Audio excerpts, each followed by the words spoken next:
Hello students, in this video we are going to discuss few questions based on Cauchy's residue theorem.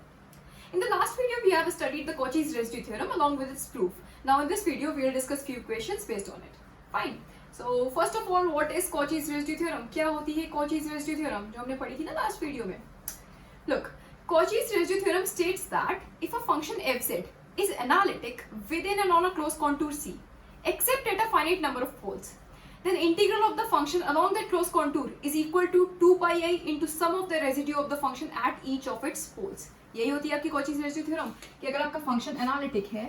किसी closed curve की boundary और उसके अंदर के सभी पॉइंट्स पर सिर्फ कुछ फाइनाइट नंबर ऑफ पोल्स को छोड़ के, मींस इन पॉइंट पर अगर आपको पोल्स मिल रहे हैं, मींस इन पॉइंट पर तो आपका फंक्शन एनालिटिक होगा नहीं, लेकिन बाकी अगर सभी पॉइंट्स पर इस क्लोज कॉन्टूर के अंदर के सभी पॉइंट्स पर अगर आपका फंक्शन एनालिटिक है, then integral of the function along this closed contour is equal to 2 pi I into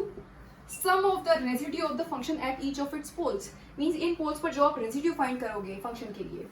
उन सब का sum into 2 pi I equal हो जाता है integral of the function along this closed contour. यही होती है आपकी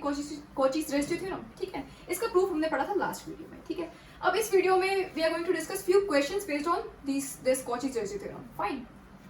So here the first question is, evaluate integral sin pi z square plus cos pi z square upon z minus 1 का whole square z minus 2 along this closed contour C, where C is the circle mod z is equal to 3. Means ये integral आपको evaluate करना है by Cauchy's residue theorem, और जो आपको contour of integration दे रखा है, means जिस contour के along आपको integration करना है वो क्या given है, आपको एक circle given है mod z is equal to 3. ठीक है, तो कैसे circle given है ये? Circle with center at origin and radius 3. तो सबसे पहले तो हम इसको ड्रॉ करेंगे, उसके बाद हम क्या करेंगे, उसके बाद हम देखेंगे कि इस फंक्शन के लिए जो आपको पोल मिल रहे हैं वो पोल इस कॉन्टूर के अंदर लाई कर रहे हैं या बाहर लाई कर रहे हैं. क्योंकि अंदर लाई कर रहे हैं तब तो उन पोल्स पर आप रेजिड्यू फाइंड करोगे, ठीक है, और कॉची रेजिड्यू थ्योरम लगा दोगे. लेकिन अगर वो पोल्स बाहर हो गए तब तो आपका फंक्शन एनालिटिक हो जाएगा ना, इस कॉन्टूर के अंदर की, इस कॉन्टूर की बाउंड्री और इसके अंदर के सभी पॉइंट्स पर, तब उसमें क्या लग जाएगी, Cauchy's थ्योरम. ठीक है, तो देखते हैं कैसे. पहले तो इस सर्कल को ड्रॉ करेंगे, उसके बाद पोल्स देखेंगे इस फंक्शन के कि इस कॉन्टूर के इस सर्कल के अंदर लाई कर रहे हैं या बाहर लाई कर रहे हैं. Fine. So here the circle is mod z is equal to 3. तो सबसे पहले तो हम इसको ड्रॉ करेंगे. कैसा सर्कल है ये? Circle with centre at origin and radius 3. So this is x axis, this is y axis. Fine. If this is 1, this is 2, this is 3, तो ये हो जाएगा आपका circle with radius 3 and centre at origin. ठीक है, ये point हो जाएगा आपका 3,0. ठीक, इस सर्कल को हमने ड्रॉ कर दिया. अब जो आपका गिवन फंक्शन है वो क्या है, f z is equal to sine pi z square plus cos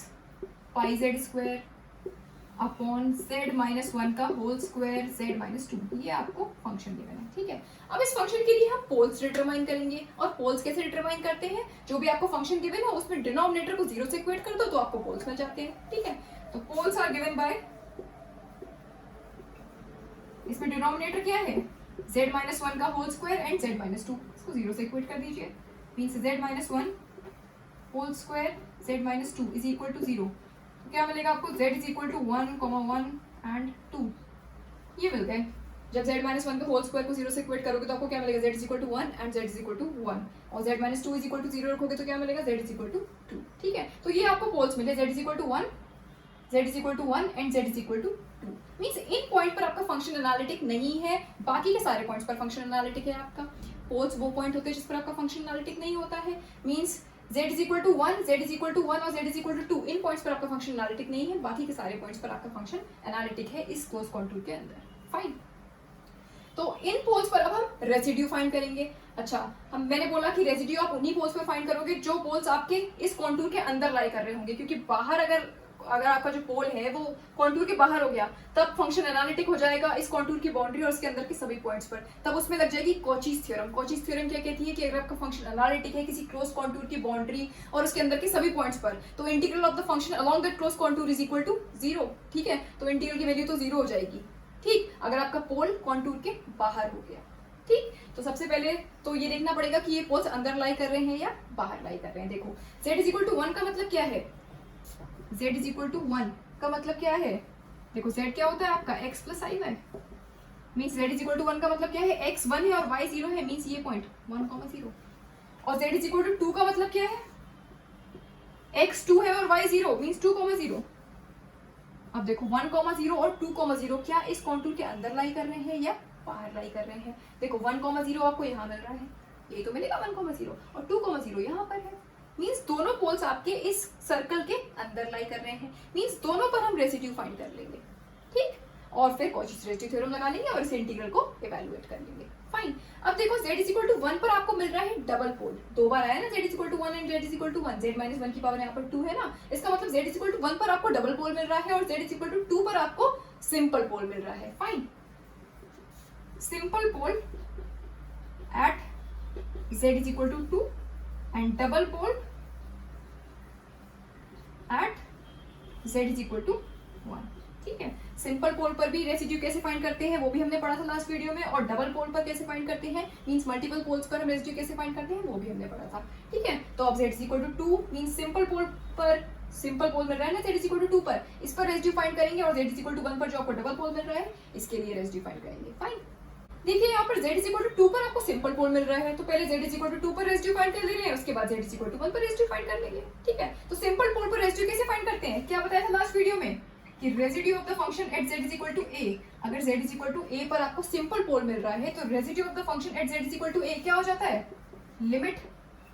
z tends to a z minus a f z, यही हो जाता है। अगर आपको z is equal to a पर सिंपल पोल मिल रहा है तो रेसिड्यू कैसे फाइंड करते हैं z is equal to a पर, limit z tends to a z minus a f z। यहाँ पर हम किस पर फाइंड कर रहे हैं, z is equal to 2, z is equal to 2 पर यहाँ पर आपको सिंपल पोल मिल रहा है, ठीक है। तो यहाँ पर a की जगह क्या हो जाएगा, 2 हो जाएगा।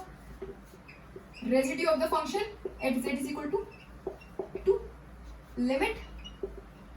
z tends to 2 z minus 2 f z, और यहाँ पर फंक्शन पुट कर दीजिए, लिमिट z टेंड्स टू 2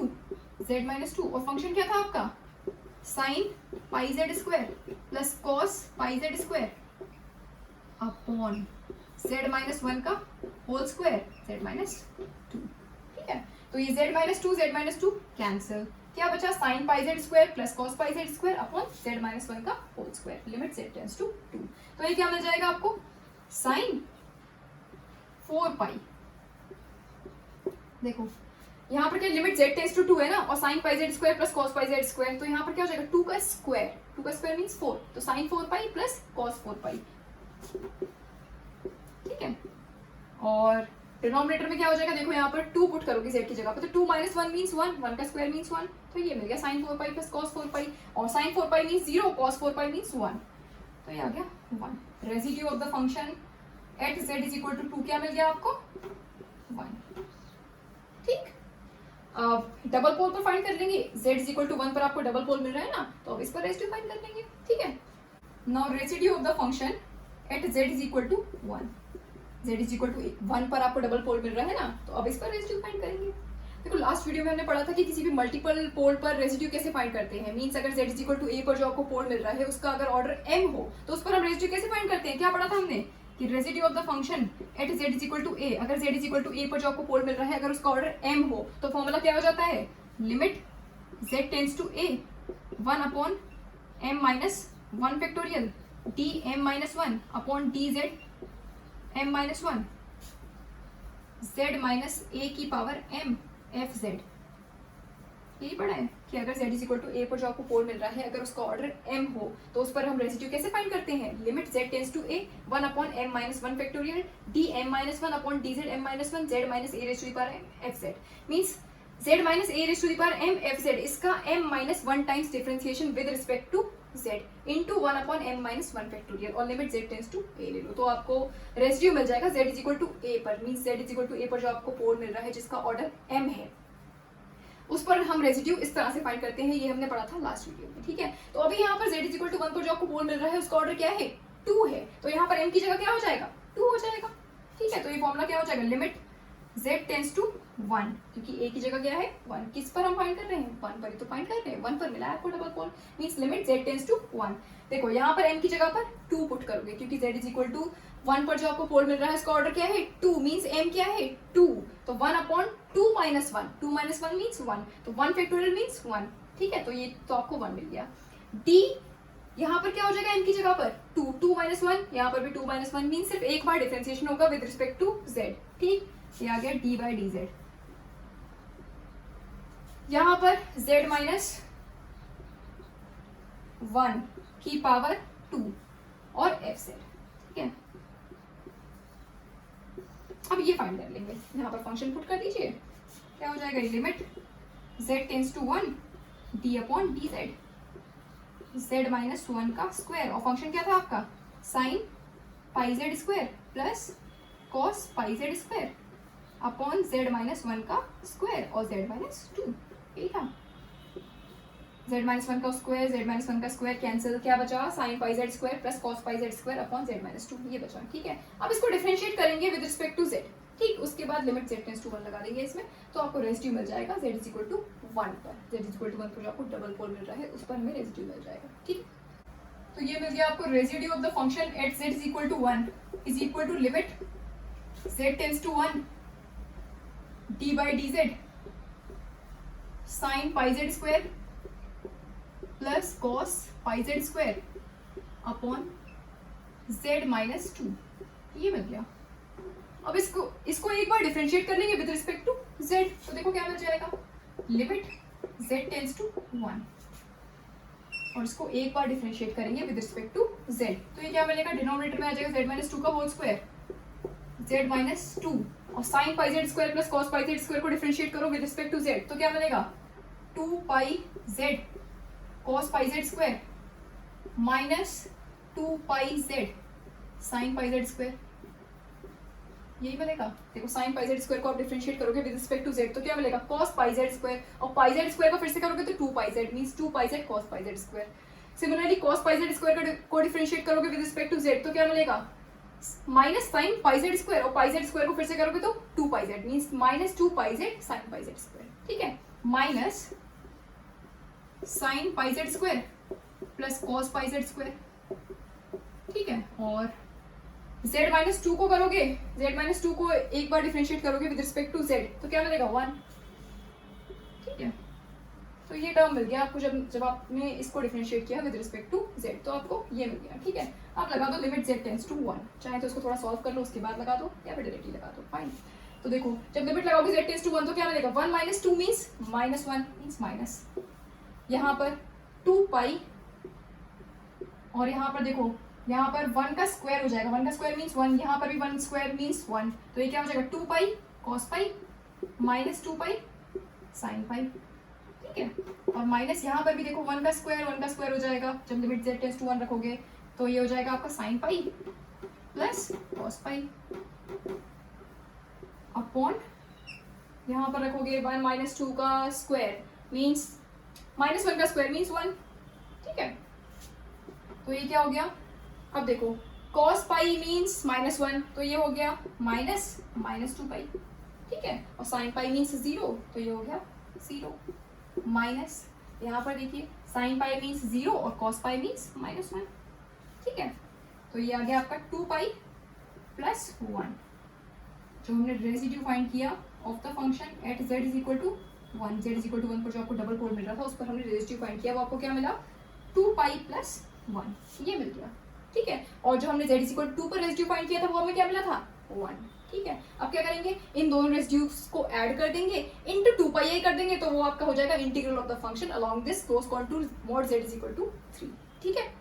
देखिए अब ये मिल गया आपको, residue of the function at z is equal to 1 is equal to 2 pi plus 1 and residue of the function at z is equal to 2 is equal to 1, means z is equal to 1 पर आपको double पोल मिल रहा था, उस double पोल पर जब हमने residue find किया तो आपको मिला 2 पाई प्लस 1, और z इज इक्वल टू 2 पर आपको सिंपल पोल मिल रहा था, उस सिंपल पोल पर जब हमने रेसिड्यू फाइंड किया तो वो आपको क्या मिला, 1, ठीक। अब इसमें लगा देंगे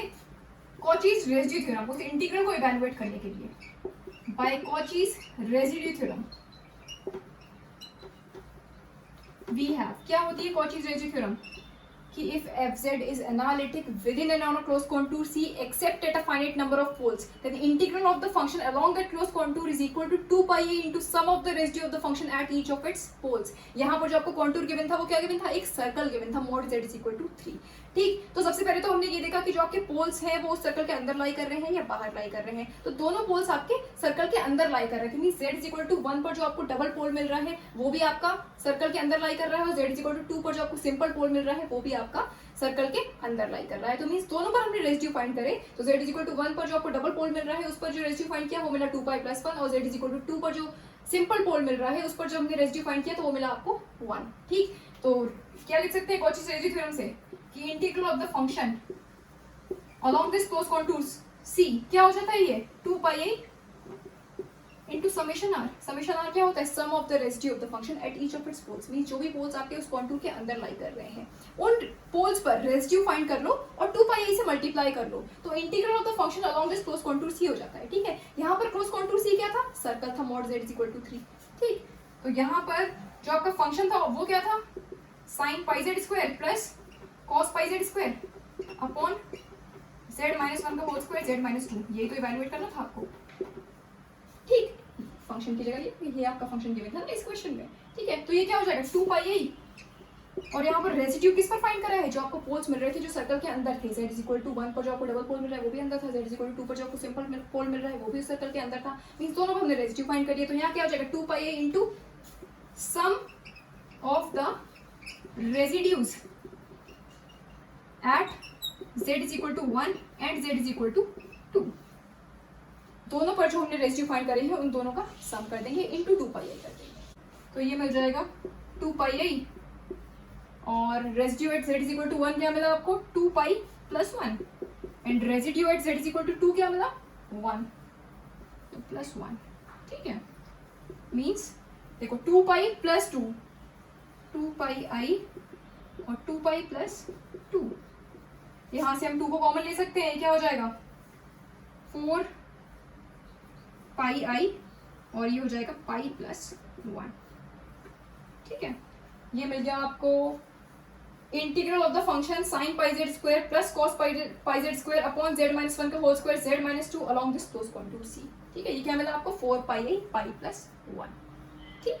तो इस तरह से किसी भी कॉम्प्लेक्स इंटीग्रल को हम इवैल्यूएट कर सकते हैं बाय कॉचीज रेसिड्यू थ्योरम। ठीक है, तो इस पर बेस्ड एक और क्वेश्चन करेंगे। So the next question is evaluate integral z minus 3 upon z square plus 2z plus 5 along this closed contour C where C is the circle mod z is equal to 1 and mod of z plus 1 minus I is equal to 2, means ये तो आपको circles given है, इस integral को आपको evaluate करना है along the circle C mod z is equal to 1 and along the circle this mod of z plus 1 minus I is equal to 2, इन दोनों सर्कल्स के along आपको इस इंटीग्रल को इवैल्यूएट करना है। फाइन, तो दोनों को अलग अलग करना पड़ेगा ऑब्वियसली। ठीक है, तो सबसे पहले जो आपका गिवन फंक्शन है वो क्या है, given f z is equal to z minus 3 upon z square plus 2z plus 5। ठीक है, ये आपका फंक्शन है। तो सबसे पहले तो हम इसके पोल्स डिटरमाइन करेंगे, फिर हम देखेंगे जो आपको पोल्स मिल रहे हैं इस फंक्शन के लिए वो पोल्स इन सर्कल्स के अंदर लाई कर रहे हैं या बाहर लाई कर रहे हैं, उस अकॉर्डिंग तो इवैल्यूएट करेंगे। फाइन, तो सबसे पहले पोल्स कैसे निकालते हैं, जो भी आपको फंक्शन गिवन हो उसमें जो डिनोमिनेटर होता है उसको हम 0 से इक्वेट कर देते हैं तो आपको पोल्स मिल जाते हैं फंक्शन के लिए। ठीक है, तो पोल्स आर गिवन बाय, यहाँ पर डिनोमिनेटर क्या है z square plus 2z plus 5, means z square plus 2z plus 5 is equal to 0। Quadratic equation है, रूट्स निकाल लो इसके। कैसे निकालते हैं, z is equal to minus b plus minus under root b square minus 4ac upon 2a, ऐसे निकालते हैं। तो ये क्या हो जाएगा, b क्या है यहाँ पर 2, मीन्स ये हो जाएगा minus 2 plus minus b square means 4 minus 4ac means 4 5 20 हो जाएगा अपॉन 2a मीन्स 2। ठीक, ये हो गया आपका माइनस 2 प्लस माइनस और ये आया माइनस 16 अपॉन 2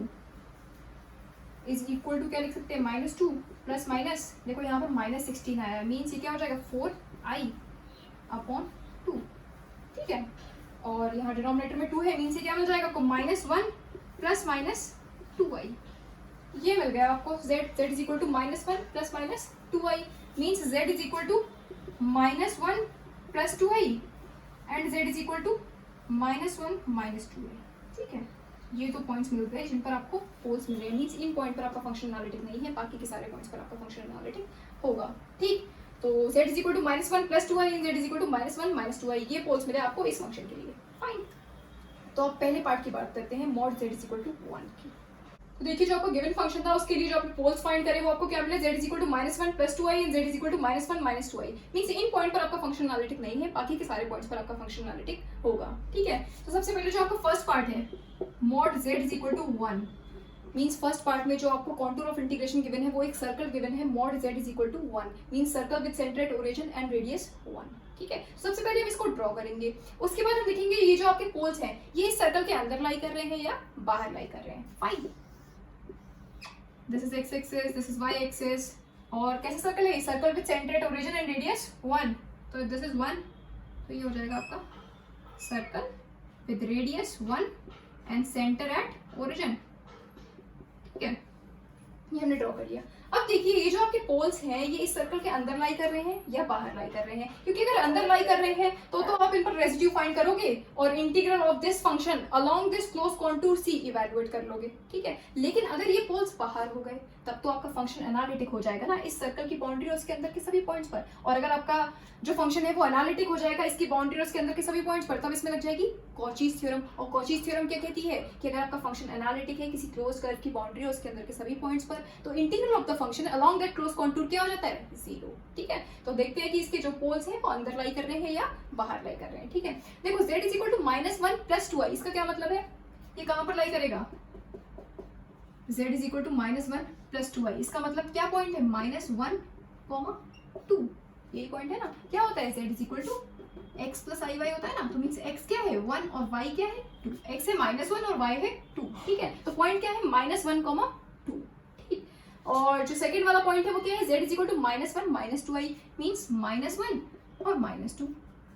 ठीक, अब देखो -1, 2 और -1, -2 means z is equal to -1 + 2i and z is equal to -1 - 2i. कहां पर लाई कर रहे हैं, देखिए -1, 2 means z is equal to -1 + 2i, ये कहां पर लाई करेगा, देखो z इज -1 मींस ये हो गया. ठीक है, यहाँ पर, और 2 मींस ये हो गया 2, तो ये मिलेगा आपको ये पॉइंट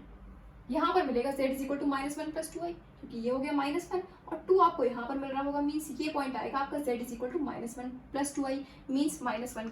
2. ये पॉइंट होगा मींस इस सर्कल के बाहर हो गया. ठीक, दूसरा पोल देखिए, z is equal to -1 - 2i, इस पर मिल रहा है ना आपको पोल. तो ये देखिए ये इस सर्कल के अंदर है या बाहर है, z is equal to -1 - 2i का मतलब क्या है, -1 - 2. ये कहाँ पर लाई करेगा, -1 तो मतलब ये है. ठीक है, और -2 मींस यहाँ पर मिलेगा, सर्कल की रेडियस क्या है 1 ही तो है, तो मींस -2 आपको यहाँ मिल रहा है मींस ये हो जाएगा आपका point z is equal to -1 - 2i, ये वाला पॉइंट.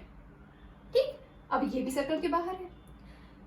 इन दोनों पॉइंट्स पर आपको पोल मिल रहे थे इस फंक्शन के लिए और दोनों पॉइंट कहाँ हो गए, इस सर्कल के बाहर हो गए. इसका मतलब जो आपका फंक्शन है वो एनालिटिक हो गया इस सर्कल की बाउंड्री और इसके अंदर के सभी पॉइंट्स पर. और अगर फंक्शन एनालिटिक है इसकी बाउंड्री और इसके अंदर के सभी पॉइंट्स पर, तो by Cauchy's theorem integral of this function along this circle C क्या हो जाएगी, 0. ठीक है, the poles z is equal to -1 + 2i and z is equal to -1 - 2i both lies outside the circle, both lie outside the circle mod z is equal to 1. Hence if z is analytic within and on C, hence by Cauchy's theorem क्या हो जाएगा, Cauchy's theorem से, क्योंकि function analytic हो गया इसकी boundary और इसके अंदर के सभी पॉइंट्स पर, means hence by Cauchy's theorem integral of the function, function क्या है यहाँ पर z - 3 upon z² + 2z + 5 along this close contour C. close contour C क्या गिवन है आपको, सर्कल गिवन है mod z = 1. ये क्या हो जाएगा 0, because Cauchy's theorem state that if the function is analytic within and on a closed contour C, then integral of the function along that closed contour is equal to 0. क्योंकि आपका function analytic हो गया इस circle की boundary और उसके अंदर के सभी पॉइंट्स पर, तो इस फंक्शन के इंटीग्रल की value along this circle C क्या हो गई, 0. ठीक है, क्योंकि जो आपके पोल्स थे वो दोनों पोल्स मींस जो जिन दो पॉइंट पर आपको पोल्स मिल रहे थे वो दोनों पॉइंट आपके इस सर्कल के बाहर मिले हमें. ठीक है, इसलिए हमने कॉचीज थ्योरम लगा दी और ये इस फंक्शन के इंटीग्रल की वैल्यू अलोंग दिस सर्कल क्या हो गई, 0. ठीक है, अब नेक्स्ट पार्ट में देखते हैं जो आपको नेक्स्ट सर्कल गिवन था. उस सर्कल में देखेंगे कि ये जो पोल्स हैं वो सर्कल के अंदर लाई कर रहे हैं या बाहर लाई कर रहे हैं, क्योंकि अंदर लाई करेंगे तो उन पोल्स पर हम रेसिड्यू फाइंड करेंगे और कॉचीज रेसिड्यू थ्योरम से इंटीग्रल की वैल्यू इवैल्यूएट कर लेंगे. लेकिन अगर पोल्स बाहर हो गए तो फिर से कॉचीज थ्योरम लग जाएगी और इंटीग्रल की वैल्यू क्या हो जाएगी, 0. फाइन, तो देखते हैं सेकंड पार्ट के लिए Ez. ठीक है, तो सेकंड पार्ट में जो आपको सर्कल गिवन है वो क्या गिवन है, mod of z plus 1 minus i is equal to 2। ये सर्कल आपको गिवन है, इस इंटीग्रल को आपको इवैल्यूएट करना है और इस फंक्शन के लिए जो आपको पोल्स मिले वो कहां पर मिले, z is equal to -1 plus 2i पर और z is equal to -1 minus 2i पर। मींस इन दोनों पॉइंट पर आपका फंक्शन एनालिटिक नहीं है, बाकी के सारे पॉइंट्स पर आपका फंक्शन एनालिटिक है। ठीक है, तो सबसे पहले तो हम इस सर्कल को ड्रॉ करेंगे। कैसा सर्कल है ये, circle with centre at -1 plus i and radius 2। ये गिवन है ना, z plus 1 minus i is equal to 2, ये गिवन है आपको। इसको हम लिख सकते हैं z minus i minus 1 plus i is equal to 2। ये वही फॉर्म बन गई ना, z minus a plus i b is equal to r। और अगर ऐसी सर्कल की इक्वेशन गिवन होती है तो इसमें सेंटर क्या होता है, a b और रेडियस क्या होती है r। यही फॉर्म है ना यहाँ पर, इसको लिख सकते हैं z प्लस 1 माइनस i को z माइनस -1 प्लस i, ये हो जाएगा। माइनस को अगर मल्टीप्लाई करोगे तो क्या मिलेगा, 1 माइनस i, नीचे ये वाला टर्म मिलेगा। ठीक है, तो यहाँ पर क्या होता है, सेंटर हो जाता है आपका a b और रेडियस हो जाती है r। तो यहाँ पर ये इक्वेशन आपको गिवन है, यहाँ पर सेंटर क्या हो जाएगा, -1 plus i, centre at -1 plus i। क्या मतलब है इसका, -1, x प्लस i y होता है, तो x क्या है -1 और y क्या है 1। ठीक है, तो सेंटर हो गया -1, 1 पर, मीन्स -1 प्लस i पर। और रेडियस क्या है इस सर्कल की, रेडियस 2। ठीक है, तो इस सर्कल को हम ड्रॉ करेंगे। This is x axis, this is y axis. ठीक है, तो देखो -1, 1 पर आपको सेंटर मिल रहा है, मीन्स -1 मीन्स यहाँ पर और 1 मीन्स यहाँ पर, मीन्स ये पॉइंट मिल रहा है आपको -1 प्लस i, ये वाला पॉइंट मिलेगा ना -1, 1। ठीक, तो इसको सेंटर मानकर रेडियस क्या है 2, मीन्स ये हो जाएगा आपका दिस इज 2। ये सर्कल बना। ठीक है, रेडियस इसकी है 2। ठीक, और ये पॉइंट है आपका -1, i, या फिर इसको लिख सकते हैं -1, 1। ठीक, ये आपको कॉन्टूर दिया हुआ है, मींस इस कॉन्टूर के अलोंग आपको इंटीग्रेशन करना है। ये जो आपको इंटीग्रल गिवन है ना, यहाँ पर जो आपको कॉन्टूर ऑफ इंटीग्रेशन है, मींस जिस कॉन्टूर के अलोंग, मींस जिस सर्कल के अलोंग आपको इंटीग्रेशन करना है वो आपको क्या गिवन है, ये वाला सर्कल गिवन है, mod of z plus 1 minus i is equal to 2, means ये सर्कल गिवन है। ठीक है, इस सर्कल के अलोंग आपको इंटीग्रेशन करना है। ठीक, तो अब देखिए ये पोल्स आपके इस सर्कल के अंदर लाई कर रहे हैं या बाहर लाई कर रहे हैं। अब देखो z is equal to -1 plus 2i, इसका क्या मतलब है, z is equal to -1 plus 2i कहाँ पर लाई करेगा, z is equal to -1 plus 2i का मतलब क्या है, पॉइंट क्या मिल रहा है आपको -1, 2, x प्लस i y होता है, तो x है आपका -1 और y क्या है 2। अब -1, 2 देखो इस सर्कल के अंदर लाई करेगा या बाहर लाई करेगा, -1 मीन्स यही है। ठीक, और 2 कहाँ पर मिलेगा, यहाँ पर मिल जाएगा, रेडियस तो 2 है ना, मीन्स ये पार्ट भी तो 2 होगा। और आपको यहाँ से आप देख रहे हैं -1, 2, ये -1 है, मीन्स 2 आपको यहाँ मिल जाएगा कहीं पर। ठीक, मीन्स -1, 2 ये वाला पॉइंट हो जाएगा, -1, 2। ठीक है, ये पॉइंट हो गया आपका -1, 2, यहाँ पर मिल गया आपको। ठीक, अब दूसरा वाला देखिए, z is equal to -1 minus 2i, -1 minus 2i का मतलब क्या है, -1 माइनस 2, -1 -2 देखो इस सर्कल के अंदर लाई कर रहे हैं, बाहर लाई कर रहे हैं, -1 तो यही है, और -2 मीन्स यहाँ मिल जाएगा, यहाँ मिलेगा कहीं पर, मीन्स ये हो जाएगा आपका पॉइंट -1 -2। मीन्स ये वाला जो पॉइंट है z is equal to -1 2i, ये तो आपका सर्कल के बाहर है, लेकिन z is equal to -1 plus 2i ये आपका सर्कल के अंदर है, क्योंकि -1 यहाँ मिला और 2 आपको यहाँ कहीं मिल जाएगा। ठीक है, तो ये पॉइंट आपका इस सर्कल के अंदर हो गया, means z is equal to -1 plus 2i, ये आपका सर्कल के अंदर लाई कर रहा है, मींस ये वाला पोल, इस पॉइंट पर जो आपको पोल मिल रहा है ये सर्कल के अंदर मिल रहा है, और z is equal to -1 2i पर जो आपको पोल मिल रहा है वो सर्कल के बाहर मिल रहा है, क्योंकि ये पॉइंट इस सर्कल के बाहर लाई कर रहा है। ठीक है, इन दोनों पॉइंट्स पर आपको पोल मिल रहा था, और सिर्फ ये वाला point means z is equal to -1 plus 2i ये आपको सर्कल के अंदर मिला, और ये वाला पॉइंट आपको सर्कल के बाहर मिला, तो मींस रेसिड्यू सिर्फ हम इस पर कैलकुलेट करेंगे, इस पर तो करना ही नहीं है, क्योंकि ये पोल आपका मींस इस पॉइंट पर जो आपको पोल मिल रहा है वो तो सर्कल के बाहर हो गया ना, सिर्फ ये वाला पॉइंट इस सर्कल के अंदर है, मींस सिर्फ इस पर हम रेसिड्यू फाइंड करेंगे। ठीक है, तो only one pole z is equal to -1 plus 2i lie inside the circle। ठीक है, सिर्फ z is equal to -1 plus 2i यही सिर्फ लाई कर रहा है इनसाइड द सर्कल। ठीक है, तो सिर्फ इस पर हम रेसिड्यू फाइंड करेंगे। फाइन, तो इस पर जब आप रेसिड्यू फाइंड करोगे, कैसा पोल है, सिंपल पोल है, और सिंपल पोल पर हम रेसिड्यू कैसे फाइंड करते हैं ये बताया था, residue of the function at z is equal to a क्या हो जाता है, limit z tends to a z minus a f z means limit यहाँ पर किस पर फाइंड कर रहे हैं, रेसिड्यू -1 + 2i पर, तो यहाँ क्या हो जाएगा -1 + 2i means residue of the function at z is equal to -1 + 2i, ठीक है, is equal to limit z tends to -1 + 2i और z +1 - 2i, क्योंकि यहाँ पर माइनस होता है तो क्या हो जाएगा 1 - 2i, और fz क्या है, यहाँ पर जो फंक्शन है वो क्या है z - 3, ठीक है, और z² + 2z + 5, इसको हम क्या लिख सकते हैं z +1 - 2i, इसको जो आपके रूट्स मिले, जो आपको z² + 2z + 5 इस इक्वेशन के जो आपको रूट्स मिले वो क्या मिले, z = -1 + 2i, z = -1 - 2i, ठीक है, तो इनको हम लिख सकते हैं, इसको z² + 2z + 5 को z +1 - 2i और z +1 + 2i, ठीक है, तो z +1 - 2i और z +1 + 2i, ठीक है, और z +1 - 2i, z +1 - 2i ये कैंसिल, सिर्फ ये बचा z - 3 अपॉन z +1 + 2i, ठीक है, इसमें लगा दीजिए limit z tends to -1 + 2i, तो अब लगा दीजिए इसमें limit z tends to -1 + 2i इस फंक्शन पर z - 3 अपॉन z +1 + 2i पर, तो देखो क्या मिल जाएगा -1 + 2i -3 अपॉन -1 + 2i +1 + 2i, ठीक है, और ये मिल जाएगा आपको 2i और -4 अपॉन, यहाँ से -1 + 1 कैंसिल, ये हो जाएगा 4i, तो ये हो गया 1/2 और -1 अपॉन i, इसको हम लिख सकते हैं 1/2 + i मीन्स 1 अपॉन i में अगर i से मल्टीप्लाई i से डिवाइड कर दोगे तो क्या हो जाएगा i अपॉन i² मीन्स -1, तो क्या हो जाएगा +i, तो 1/2 + i, ये मिल गया आपको residue of the function at z is equal to -1 + 2i, 1/2 + i, ठीक है, और दूसरे वाले पॉइंट पर जो आपको पोल मिल रहा है उस पर तो हमें रेसिड्यू कैलकुलेट करना ही नहीं है, क्योंकि वो पॉइंट तो आपका सर्कल के बाहर मिल रहा है, ठीक है, तो हमें तो सिर्फ उन्हीं पॉइंट पर रेसिड्यू फाइंड करना है जो उस सर्कल के अंदर लाई करेंगे, तो सिर्फ एक ये वाला point z is equal to -1 + 2i, सिर्फ यही मिल रहा था आपको सर्कल के अंदर, तो इस पर हमने रेसिड्यू फाइंड कर लिया, ठीक है, अब उस इंटीग्रल को जो गिवन इंटीग्रल था उसको इवैल्यूएट कर लेंगे bye Cauchy's residue theorem.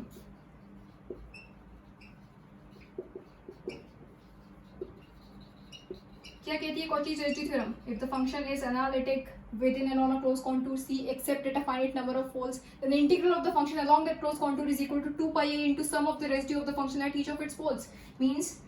integral of the function along this closed contour C क्या हो जाता है 2 pi a into summation r, ठीक है, अब यहाँ पर summation r, यहाँ पर तो रेसिड्यू सिर्फ एक ही मिला आपको, सिर्फ एक ही पॉइंट पर हमने रेसिड्यू फाइंड किया, ठीक है, तो ये क्या हो जाएगा integral of the function along this closed contour C is equal to क्या हो जाएगा 2 pi a into summation r होता है, ठीक है, लेकिन यहाँ पर हमने z is equal to -1 + 2i, सिर्फ इस पॉइंट पर जो आपको पोल मिल रहा है सिर्फ हमने उसी पर रेसिड्यू फाइंड किया, क्योंकि दूसरा वाला जो पॉइंट था z is equal to -1 - 2i वो तो आपके सर्कल के बाहर लाई कर रहा था ना, मींस उस पर तो आपको रेसिड्यू फाइंड करना ही नहीं है, सिर्फ उस पोल पर हम रेसिड्यू फाइंड करते हैं जो आपका कॉन्टूर ऑफ इंटीग्रेशन के अंदर लाई करता है, ठीक है, तो सिर्फ z is equal to -1 + 2i पर जो आपको पोल मिल रहा है वही सिर्फ सर्कल के अंदर लाई कर रहा है, तो सिर्फ हमने इसी पोल पर रेसिड्यू फाइंड किया, ठीक है, तो ये आपको मिला 1/2 + i, ठीक है, दूसरे वाले पॉइंट पर जो आपको पोल मिल रहा है उस पर तो हमने रेसिड्यू फाइंड ही नहीं किया, तो यहाँ पर क्या हो जाएगा समेशन r की जगह residue of fz at z is equal to -1 + 2i, ठीक है, और ये residue of the function at z is equal to -1 + 2i is equal to जो आपको मिला है 1/2 + i, इसको उठाकर यहाँ पर पुट कर दीजिए 2 pi a और ये है 1/2 + i, ठीक, तो ये हो जाएगा आपका, देखो 2 pi a को मल्टीप्लाई कर दो तो क्या मिल जाएगा 2 pi a/2 + 2 pi i² means -2 pi लिख सकते हैं, is equal to pi i -2 pi, और यहाँ से भी हम pi को कॉमन ले सकते हैं, तो ये हो जाएगा आपका i - 2, देखो हमने क्या किया 2 pi a को इस ब्रैकेट के अंदर मल्टीप्लाई कर दिया तो क्या मिला 2 pi a/2, और यहाँ पर हो गया देखो i² मिल रहा है, 2 pi i² मिलेगा, जब इसमें मल्टीप्लाई करोगे तो i² मीन्स -1, तो ये हो गया -2 pi, ठीक है, और ये हो गया 2 से 2 cancel means pi a - 2 pi, और pi को हमने कॉमन लिया तो मिल गया i - 2, ठीक है, ये हो गया आपका integral of the function along this closed contour C, जो आपको integral of the function along the circle C second part में जो आपको सर्कल गिवन था उसके अलॉन्ग जब आपको इंटीग्रेशन करना था, इस मतलब integral of the function along the circle C जो आपको सेकंड पार्ट में सर्कल गिवन था उसके अलॉन्ग जो आपको इंटीग्रल इवैल्यूएट करना था उसकी वैल्यू आपको क्या मिल गई pi i - 2, ठीक है, तो इस तरह से इवैल्यूएट करते हैं किसी भी कॉम्प्लेक्स इंटीग्रल को बाय कॉचीज रेसिड्यू थ्योरम। तो आई होप ये सब आपको समझ में आया होगा, अब इस पर बेस्ड और क्वेश्चंस आप लोग करिएगा। Thank you very much.